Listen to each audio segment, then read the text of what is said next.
All right, welcome back to the next installment of the NetBox series. In the last one, we set up NetBox in a VirtualBox environment on Docker. Now we're going to be actually getting into NetBox, learning how the sites work, how the regions work, just basically building the framework of how you're going to be actually building things out within NetBox. So this is actually going to be going into the organization segment of it. So if you click on organization here on the left-hand side, you're going to see that in the sites, it's going to be regions, site groups, sites, and locations. So you're basically going to start at the very top and work your way down. This is going to be the same for everything else that you do within NetBox. So same with all your racks and all that. You can't build a rack until you have a location, a site, a group, all that, because everything's going to nest in there. So we're going to start off by going into your regions. And I've already kind of built some out here already, just so you can kind of see what we're doing. So depending on your location, you might be a worldwide company. You might have, sites in North America. You might have them in Europe. Depending on where you're at, that's how you're going to start off with this. So if you're doing a worldwide corporation, I would change these, and I would change these to North America, Europe, or if you're doing in countries, you'd have them in maybe France, England, Spain, and have them all listed out here, and then work your way in from there. Since I'm just doing this as a test kind of environment here, since I'm in the United States, we're going to start off and just say Colorado is going to be one location. We're going to say we have some sites in Colorado. We're going to say we have some others in Texas. So I've already built one out here in Colorado. But let's go, we're just going to say we're going to build a site here in Texas. So we already have our regions set up. So we have two.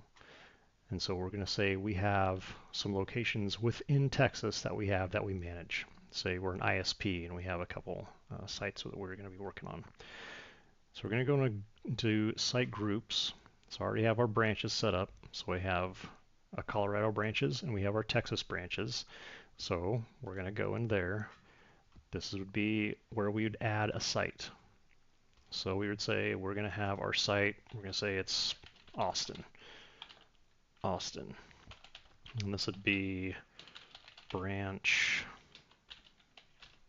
B. We'll just call it branch B. Okay. And then we're going to have our region to be Texas, obviously, and then obviously Texas branch. See how it's kind of all nested in here? If you have names to all this stuff, you can put a name in there. If you want a time zone, central, we'll put central in there. If you want to put a description in here, you can put a description in there, white building, whatever you want. And then you can actually put a physical address in here. If you have a shipping address, you can put that in there where stuff, if you have a big building, you can even put the latitude and longitude all in there. And you can just hit create. And you can see when you ever want to research, or if you ever want to go back and look at something, you can come back in here and look at all this. If you had the physical address in here, you would come back and say, this is the address that we have for this place. We use this all the time where I work. Those addresses, if ever they change or whatever, if someplace moves, we always change all this stuff. But then you can add contacts for each place. So say this contact, we got a nest. Okay, we'll go back and we'll do that a little bit later. We're kind of getting ahead of stuff, but there's so much that ties into each group that we need to build out all the stuff. So at the very beginning of this, it is very overwhelming, but just start off small and start building stuff. So let's get back onto where we were. We were in Texas branches. We need to build a site, which we did that. We did our Austin site. And then within that site, you have an IT room, which would be your location. See, I already did one for Denver. So we're going to come back in here. We're going to say add, and then we're going to do our Austin branch. Don't have a parent, and this is going to be Austin. Actually, we're just going to call this room 101. Okay, so we're going to say this is room 101. You can say facilities if you want, tags, blah, blah, blah. So now we just have a room called 101, and it's tied to this site, this Austin branch A. So in this building, if you will, there's going to be a room that we have is 101. And then if you have a picture, say of the building or of this IT closet or a site map of it, like an AutoCAD file, a floor plan, you could drop that in here and you have an image. That way you could say, you could reference that image to go off of. That is extremely helpful. We do that all the time. I wish I could show you my live environment because there's so much information in there. But that's just how to build a site and build these locations out. So obviously, if you want to build another one, we could say we want another location. This one's going to be in Austin as well. We'll say it's a big building. We have on the third floor, we'll say 351. Or you might name it something else. It might be like 1 TC2,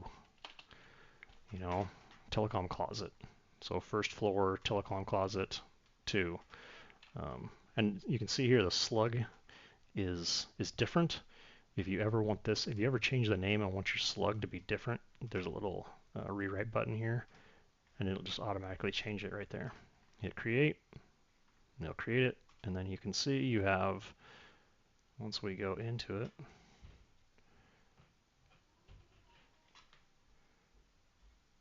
so now we have 2 locations, or two locations for Austin, branch B. If we have 2 network closets there. Once we have that, we can go in a little bit deeper and we could say, okay, now we want to create a network rack inside here. So we could create a rack. So we could go in and we can say rack, add, we're going to add this to Austin in the location. So this would be the actual room. And then you could say, I always do that like this. We'd say like branch B101 rack A. That's how I usually do it. So that way when you're searching this stuff, it actually kind of makes sense. Because otherwise, if you just say, rack A, you're going to have hundreds of rack A's all over the place, and you're going to have to figure out which one's which. So I always like making sure my name is as descriptive as possible without having these names be super, super long. So have some kind of a format with this. If you want help in terms of how to design this kind of stuff, I'm more than willing to help people out to do this because it can be quite time consuming. I'm not going to do a role. If you want to get into, you can actually go into like CommScope or, whatever kind of cabinets there are. You can build out all this kind of stuff. And we're just going to say, okay, create. So the default one is just a 42U. I should have went into this a little bit more. We're going to go into edit. You can go into the form factor here. So if it's a 2-post rack, a 4-post rack, cabinets, wall mount, we're just going to say it's a 4-post frame rack, 19 inches, which is usually pretty normal. 42, usually they're 45. I don't know why it's always 42, but usually all of our racks are 45 inch. And then just save. And then in here, you can actually see the front part of the panel and the rear part of the panel. So we can start actually adding in devices in here. But I'm going to leave that for another video because that gets into, you can add in all kinds of things.